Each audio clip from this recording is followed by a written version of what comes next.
Alas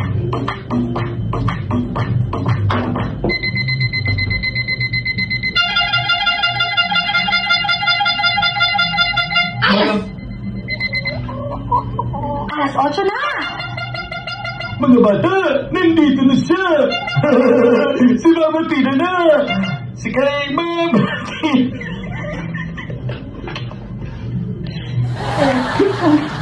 Epic ang intro!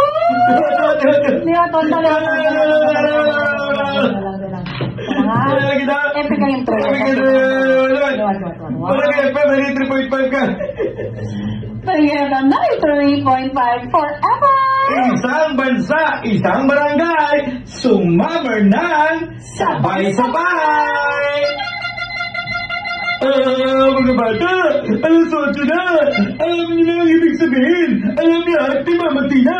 Oo nga, mga bata! Nandito na siya sa pot-pot, alam lahat ni Mama Tina! Sa pot-pot, alamat! Sa pot-pot, alamat!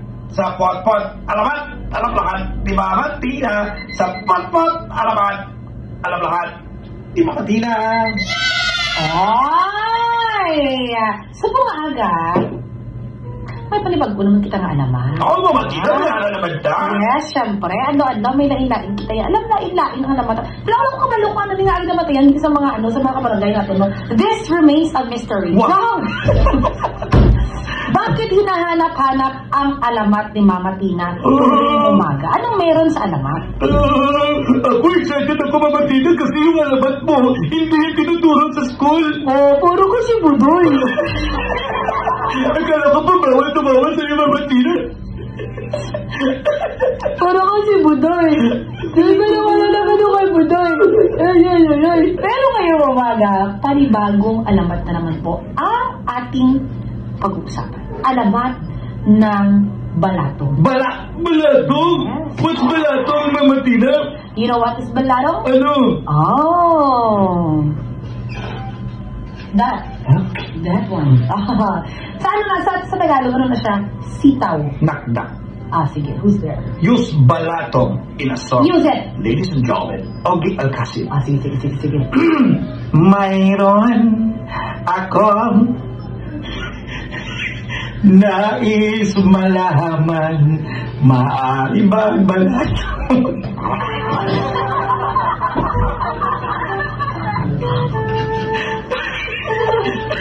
Ang layo naman nun. Amo na. Ang layo naman ng balatong. Mayroon akong nais malaman, maaari bang balatong? Sana ginawa mo na lang ganito. Knock. Basta Balatong. balatong mo.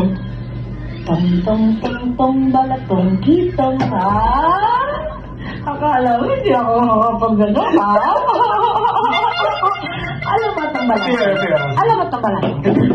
Sa unang nga chimpo, may isa ka tawo. Ining tawo, may mga alaga di siya nga mga kasapatan. May mga alaga di siya nga mga kasapatan. Tapos, dami siya sa kasapatan, may baka, may arak baboy, may arak mga kakanding. Sa iya, sini nga balay dito sa may kabukiran. Isa sa tukaan daw. Ang iya sini nga mga kanding, nagadamo na. Nagabata na. Hindi na sa taning yung pidya na yung mga kanding. At syempre, kwarta mo na mo din. Ako na pangabuyan sa ato nga dita. Ako na nga iya nga pangabuyan. Ang mga sapat niya, syempre, yung pambaligyan niya. Wow. Ito, nasa tadan siya. Ang mga kanding niya, nagatinati sa ilang ilang kabukiran. Ginaminipot to. Pero hindi nga ginatinduan. Wow, makon mo. Isa sa tukad lang. Nakabanda siya. Pagbalik niya, ang iyang mga kasapatan, nagkalamatay. Nagkalamatay ang iyang mga kasapatan. Ay, abaw. Wala siya kabalo kung ano ang rason kung nagkalamatay ang iya sini ng mga kasapatan. Pagkatapos, wow. Nagambal siya. Hambal niya ako. Paano na lang niya akong kapangabuyan? Ano ang pwede ko himuon? Paano na lang sini? Wala ko kabalo kung sino ang nagpatay sa ako ng mga kasapatan. Anong mahimo ko? Wala na ako sa kwarta. Kaya ako yung mga kanding nagkaladula na, nagkalamatay na. Alam mo, pagkagabi ito, umahan sa tunutudo. Umulan. Umulan sa tuloy-tulo. Tapos pagulan. Pagkatapos ang ulan, kinsundan sa mabaskog kag matulog nga daguom. Ano?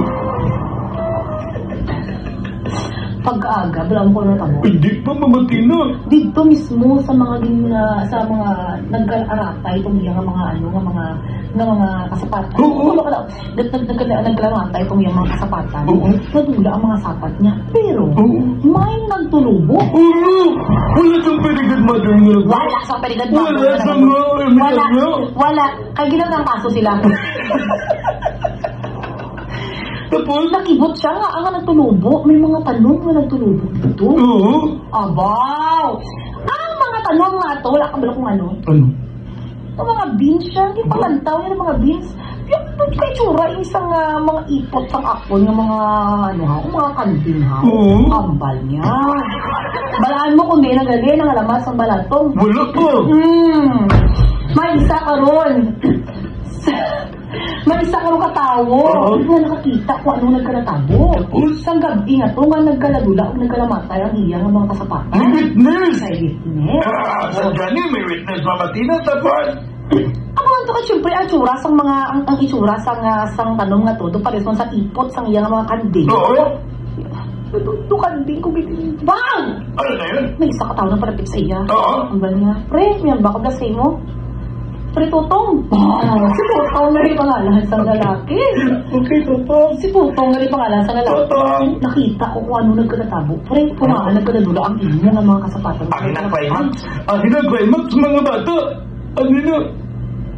Ay, isa gali ka tao nga nagkatuto sa amo itong balang gabi. Kaya nasinisa siya kay Tutong. Eh? Wow! Hambal sa lalaki yun. Pre, balaan mo kung ano nakapatay sa imo mga kasapatan.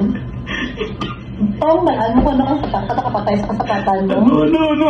Bala to tong. Gintang tiro sila tong.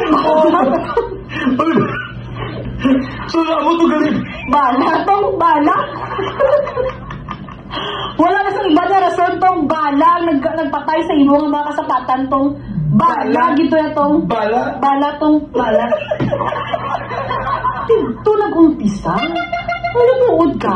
Pero ang mayo man, kinadula man ang iya kasapatan. Pero kinpailuhan sa tanong, pwede naman dyan mo nakaon, doon mabaligyan iya nga mga katanungan. Ano to? Ano to? Huwag tawag niya. Ang tanong na to, kaya wala siya ba naman ang pangalan sa tanong na to? Tawag niya nga? Ang gabi. Napatay gali ang pag mga kasapatan, tungod sa bala. Huwag bala, dito tong bala tong. Dito nag-umpisa ang alamat ng balatong. Ngayon, alam mo na. Ang galing, Mama Tina. May relevance. Ngayon, alam mo na kung saan ang galing ang alamat ng balatong. Ang unang ginalina niya, nagkalamatay, dali ang sapat ni Tutong. Bala. Kilala mo si Tutong? Hindi. Wala akong kayo kilala ko Tutong. Pero malaan ko lang, nga bala to ang nagpatay sa mga kasapatan ni Tutong. Ang unang nga balatong. Ang galing mga bata! Hanggang bukas ulit! Ito po ang alamat ni Mama Tina! Alalahan ni Mama Tina! Alamat ni Mama Tina! Dito sa Potpot may alamat ni Mama Tina! Salamat! Thank you so much! Hanggang sa susunod na alamat!